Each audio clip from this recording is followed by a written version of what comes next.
few weeks ago, we recorded a podcast on the Rosenthal effect. No.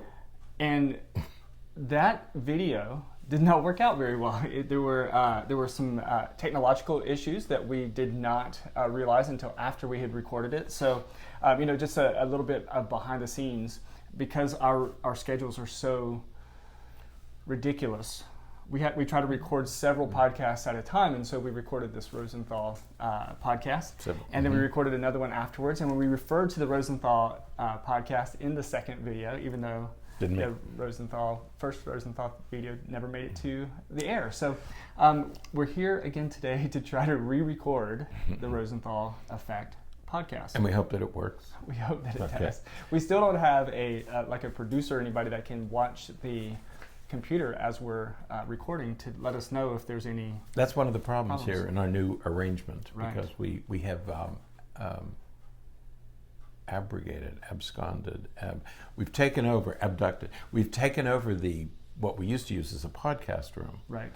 And we've had to make some changes because now we're doing neurofeedback, and so we had to switch some offices around to accommodate the neurofeedback equipment, which is a topic we'll do for another podcast. Yeah. Okay, we haven't really talked too much about a neurofeedback here at PAC Florida. But yes, we have I started to smile when you mentioned Rosenthal, because we are renaming it. Yes, we are. Just us. Just the two of us. We, the acknowledged experts in the United States, have renamed the Rosenthal effect to acknowledge both authors. Right. And we laughed about it at first because we didn't know who the second author was for a while. And you just casually mentioned, yes, it was probably a woman. Yes, who didn't get credit. The first time we recorded it, we said, I said, it was probably a woman, because in those days, women researchers did not get as much credit. And we said it was either a graduate student or a woman, or probably a graduate student who is a woman.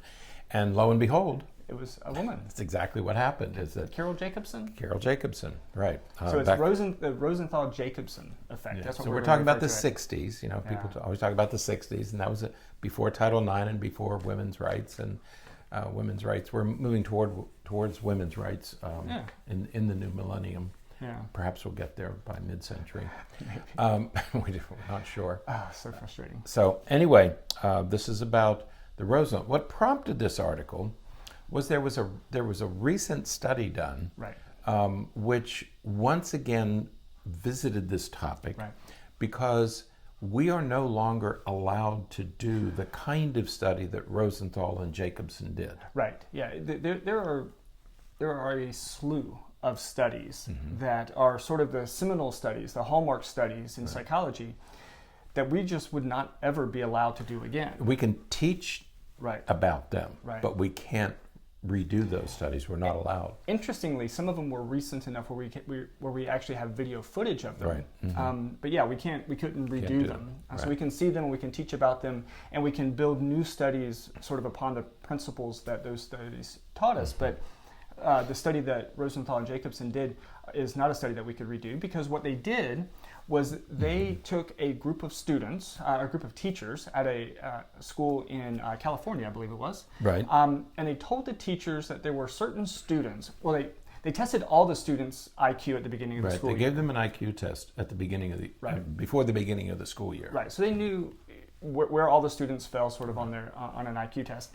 And then they told the teachers that based upon the IQ, these were students who, this group of students that they identified would be high achievers for that school year. That's right. They said that there's a group of students among all the students they tested who have the potential to really make substantial gains. They're ready to really blossom this year in particular. And we feel that this group of students is really ready to blossom this year, and that we expect great significant changes in their ability and aptitude this year. Now, the reality is that they randomly chose these students. So some of the students may have been high achievers, but some of the students were relatively low, what we might consider low achievers, or students that we would not consider to do well or would expect to have some difficulty in school. And lo and behold, what they found was that at the end of the school year, they retested those kids' IQs and everything. And those students that were told, the teachers were told would be high achievers, those students all scored higher at the end of the year than they did at the beginning of the year. Right. And so what they're saying here is that when teachers, in this particular study, when teachers held the expectation that a particular student would perform really well, that student did in fact perform relatively well compared to those students who the teacher didn't expect to do well. Right. And this concept, known as the Rosenthal effect, which we have renamed the Rosenthal-Jacobson effect, is based on expectancy theory, which came out just a few years before Rosenthal and Jacobson did their studies. There were a number of studies being done at the time. And it was based on expectancy theory. Well, expectancy theory goes back to Greek mythology. Right. Okay, so there's this interesting history, which I always like to talk about these things, about the sculptor Pygmalion, from classical Greek theater and mythology. Pygmalion created this statue out of ivory and fell in love with the statue and asked the gods if they would turn this statue into his wife. And he actually named her Galatea. Galatea is how they pronounce Galatea, was the name of that he gave the sculpture when she came to life. So there's Pygmalion, Galatea, Greek mythology. Well, George Bernard Shaw, almost 2,000 years later, the playwright, wrote a play based on Pygmalion that was first produced in 1913, called Pygmalion, and that was later turned into a Broadway production, a Broadway musical called My Fair Lady. And it's a very famous one of them, turned into a movie with Audrey Hepburn and Rex Harrison about turning this little saleswoman who worked as a street vendor and turned her, and he said, give me 6 months and I can turn her into royalty. Okay, so there's this notion, this idea from Pygmalion to My Fair Lady that says, if you expect it, and if you have the expectation, you can create the reality. Right. Now, what would be an interesting discussion, and it's not one that we'll have today, right, is to talk about the relationship between this and behaviorism, because what they said there is not all that different from what John Watson said. That's right. About, give me 7 kids, regardless of their background, and he could make them into whatever he wanted to make them. And interestingly, it was about 1913 that he said that, which was when George Bernard Shaw's play came out, My Fair Lady. What? No, the first Pygmalion movie. The first Pygmalion, right. George Bernard Shaw's was Pygmalion, based on the Greek sculpture. And then in 1964, the movie came out.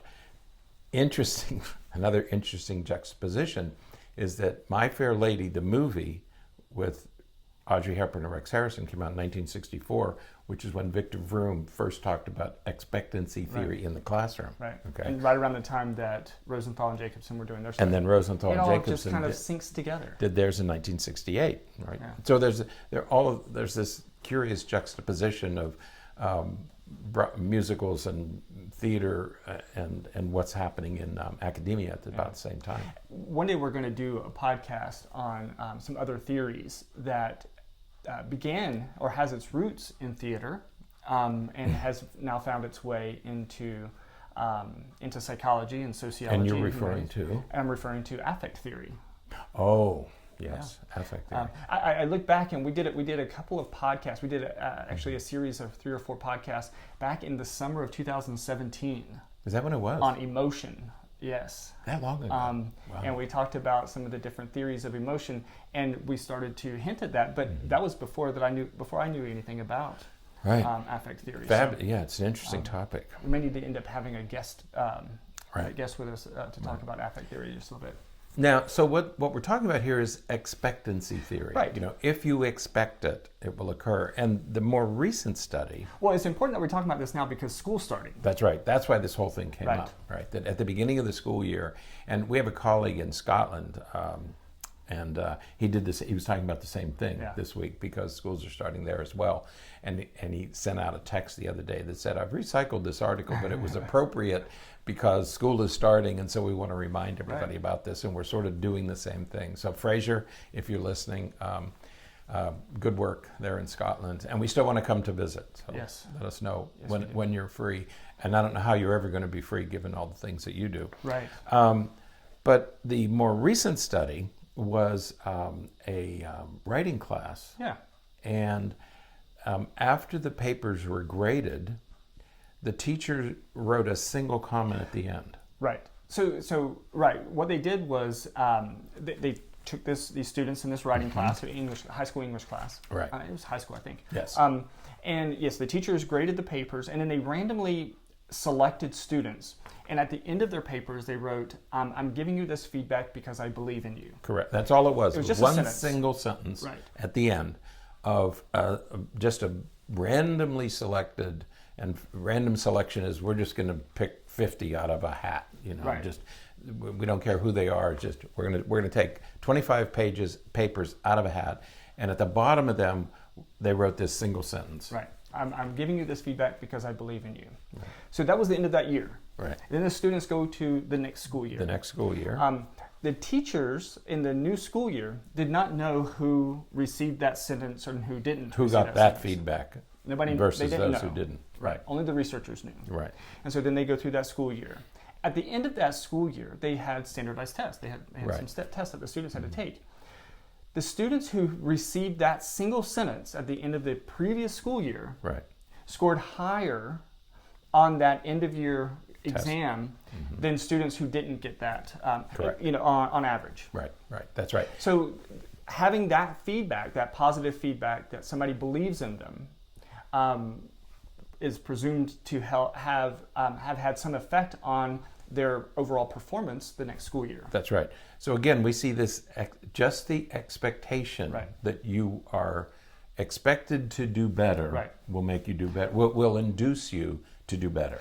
What I think is fascinating about it is because we do talk about this all the time, right? We talk about the idea of, there's just this one teacher that believed in me, or, I had this one person in my life who really told me that they believed in me, that I could do it, and that is really what motivated me. So we know these types of stories, and we all know people who have been influenced in this way, but we don't really put it together that that really, I hate to minimize it, but it really only takes that much. Just takes a couple of words of encouragement and of belief in someone to really potentially change their life. That's right.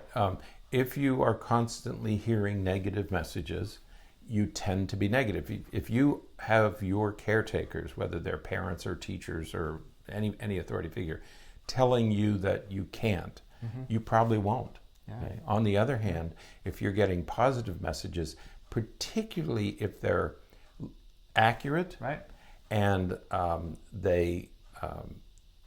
what you don't want to do is this whole idea about you can be anything you want. Okay. No, you can't be anything you want. And most students know that. Right. And there are limitations. Okay. Most of us are not going to become professional athletes. Okay. We can be very good at some level, but most of us are not. So to say, you can be an NFL quarterback, you can be a Major League Baseball player, there are going to be physical limitations that you run into. Okay. And so the feedback that we give our children has to be accurate too. You can't tell a student who has incoordination or not well coordinated, well, no, you can really be a professional athlete if you work hard enough. Olympic athletes are different biologically. Okay, we've had that discussion, is that their bodies are different than ours. Okay, no matter how hard you work, you may not be able to get to Olympic status because you're going to run into physical limitations. Barring that, expectancy theory is an ingredient in how we should be dealing with our children, our students, and our coworkers. Okay, our supervisees. Okay? Yeah, allowing people to, or not allowing people, letting people know that we believe in them and that we have faith in them, and to me this comes down to again things that many of you have probably experienced in your life. how do you feel when someone micromanages you? Right. Because what micromanaging suggests is that I don't think that you can take care of this yourself. You're not capable. Let me kind of guide you along every step of the way. Right. But when somebody says, here's the project, I believe that I believe in you. I know that you can get this accomplished. It may feel overwhelming and those kinds of things, but man, how good does it feel for someone to have that kind of belief and faith in you? There's a side note here. There's a controversy brewing in education today about accommodations. Right. Should we be providing students with accommodations? There are students who legitimately can benefit from accommodations. Yeah. But we need to be very careful, because once you say to a 13, 14, 15, 16-year-old kid, you can't do this yourself, you need to have more time, a quiet room. They don't even have to be that old. How many times have we seen 8, 9, or 10-year-olds who say, I just have to, I have to have these extra things done for me because I just can't do it by myself. Right. It's like, well, let's work on it at least. And are we robbing children when we rush to accommodation? And I'm not saying you shouldn't, but I'm saying when we make accommodations our first step, rather than helping the child to overcome it on his or her own, the question is, I'm not saying whether we should or shouldn't, I'm saying the question becomes, should we somehow give the student the opportunity to overcome the obstacle rather than to succumb to, I can't, because I expect you to be able to do it. I know you have ADHD, but I expect you to overcome it. I know you have a mood disorder. I know that you're anxious. I understand all that. Let's work together to overcome that rather than to say you can't, and I'll give you an accommodation. Absolutely.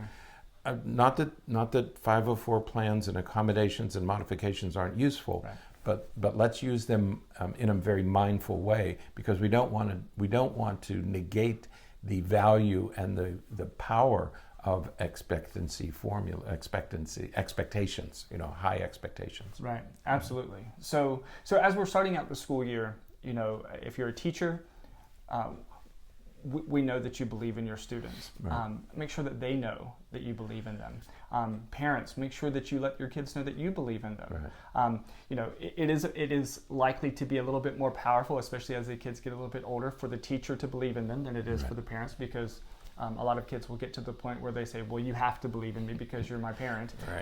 But still, you want them to know that you believe in them. I mean, because while it may become expected that you believe in them, when they know that you don't believe in them, that has extremely powerful effects. And so while the positive side may not be as strong, the negative side is even worse.